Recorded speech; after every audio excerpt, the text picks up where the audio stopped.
Hi everybody, it's Emily and I'm here today to chat a bit about nature study.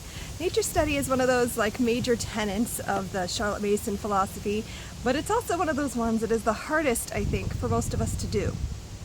And especially if you're like me and you are an indoor girl.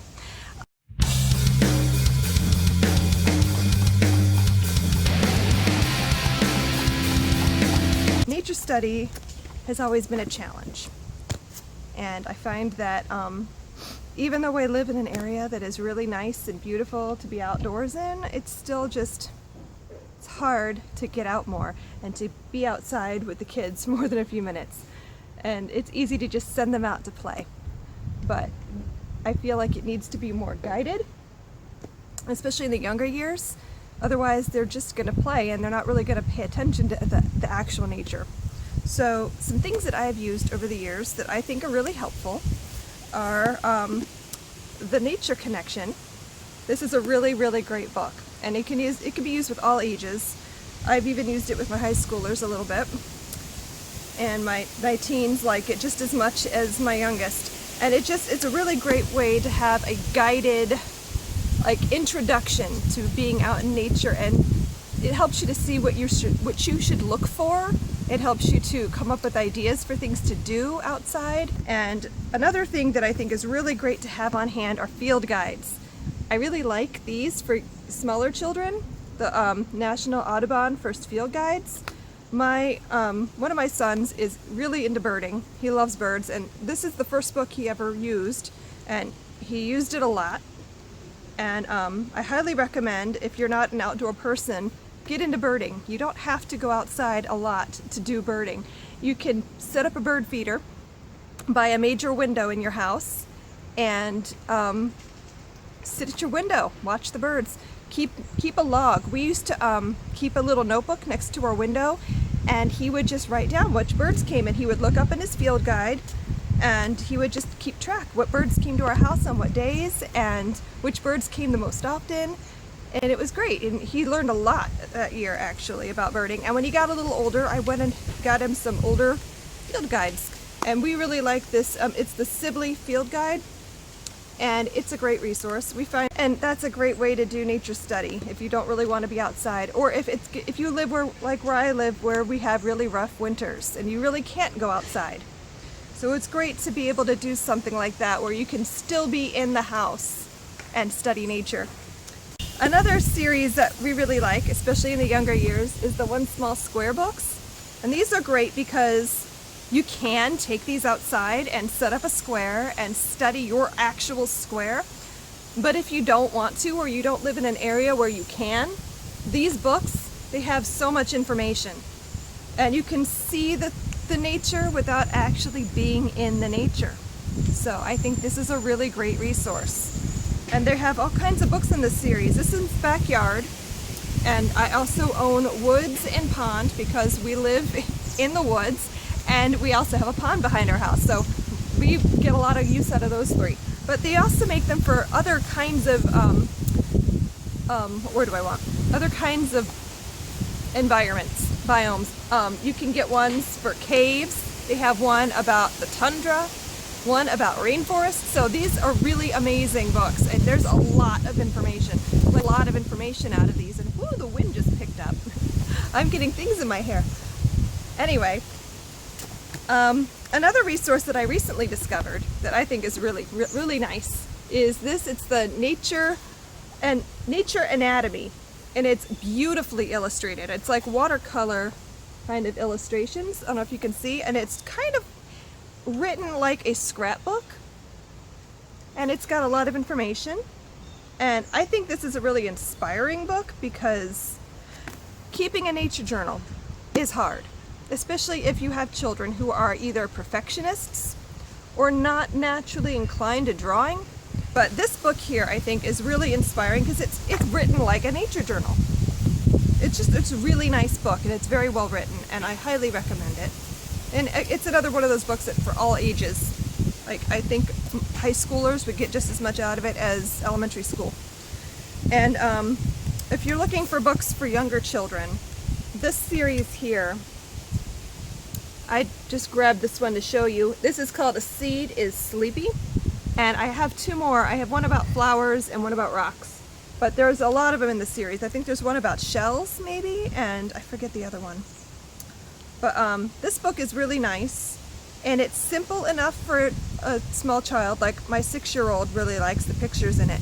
But it's also got a lot of information, and it's really nice. And I like that it shows, I don't know if you can see this. This is like the last 2 pages in the book. And but yes, this has a lot of pictures in the back of different kinds of seeds, so you can identify the seeds that you find in your yard. So I really like this series for small children. So those are my favorite nature study resources for studying nature when you don't really want to be outside or you can't be outside. Like I said, I live in a climate where today it's the end of October and today is 70 degrees and beautiful outside, but it's going to be 20 degrees in 2 days. So we're about to head into winter where we don't want to leave our house at all because it's very cold and not so fun. I'm glad I was able to share these resources with you, and I'm going to try to do another video, or maybe I'll add it to this video. I'm going to take my daughter on a nature walk, and I'll show you how I encourage her to look for nature while we're out of doors. So I will take you guys on our walk with us later. Thanks for watching.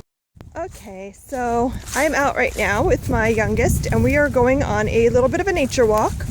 We're not going on a big like hike type walk today, just a little one over here by the pond. And for very small children, I generally ask them to look for things that are interesting. You give them something to do rather than just like, let's go for a walk. So I don't know, she's not the most cooperative of my children. She tends to just want to do what she wants to do. But I'm coming. But I asked her to look for interesting things, anything that she thought was really pretty or different or that made her think of fall, anything specifically that she'd want to discover. And our goal is to find at least 1 or 2 things, and then she will bring them back to our house and sketch them in her notebook. Okay, so she just found a leaf. What kind of leaves do you think those are? What kind of tree? One of them are leaves, one of them no. This one no, this is taco. Okay. Okay, so we've made another discovery. We have found, can you hold it up? Yes. We have found a feather. It looks like a goose feather, which is pretty common around here. We get a lot of geese. It's not a goose. What do you think it is?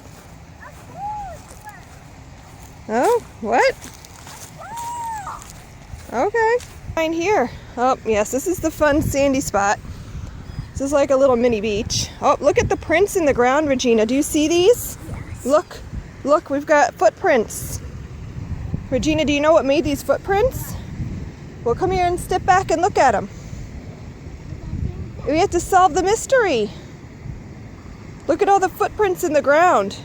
I bet we get a lot of horseback riders around here. They love to come down through the pond.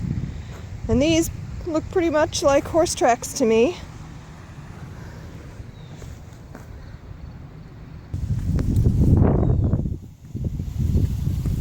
But that is basically how we do nature study.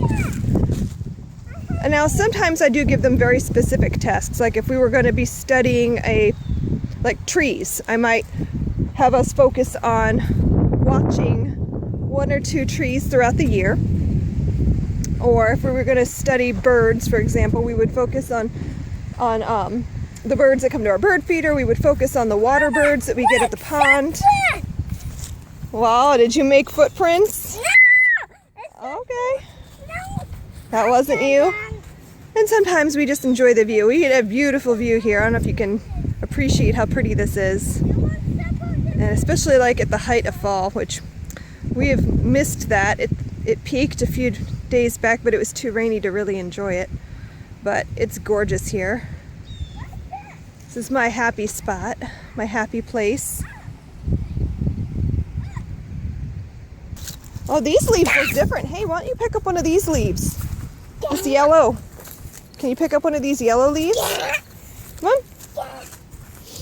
No, don't pick up a brown one. It'll crumble. Here, let's take one of these and see what kind of tree it's from. Here. Okay. Okay, so we're in our little meadow and we spotted an interesting plant that we don't usually see down on our end. And I think it's just milkweed. I'm going to pick some to bring back. And we're going to bring this back with us and see if we can find out what it is. I don't know, it's hard to see with the grassy ground underneath of us, but just something that grows along the edge of the meadow here that I thought we could maybe learn about. Oh, look, Regina, look. Look over here. There's a nest. I don't know if you guys can see. I'm going to zoom in. There is a nest right there. Some animal used to live there. And you know what? If you don't mess with it, in the spring, that nest will still be there, and birds will come back and live there again. But I'm going to wrap this up quick, and we're going to head back to our house, and I'll show you her nature notebook that we keep. Hey, Mom. Okay, so we're back. We're back now at our house, and that's what you decided to make. So I was just going to show you really quick. This is what I use for Regina's nature notebook. It's just one of those primary composition. It gives a space for them to draw at the top, and then an area for them to practice writing. And these are perfect, I think, for nature notebooks. It's okay, the wind here, there.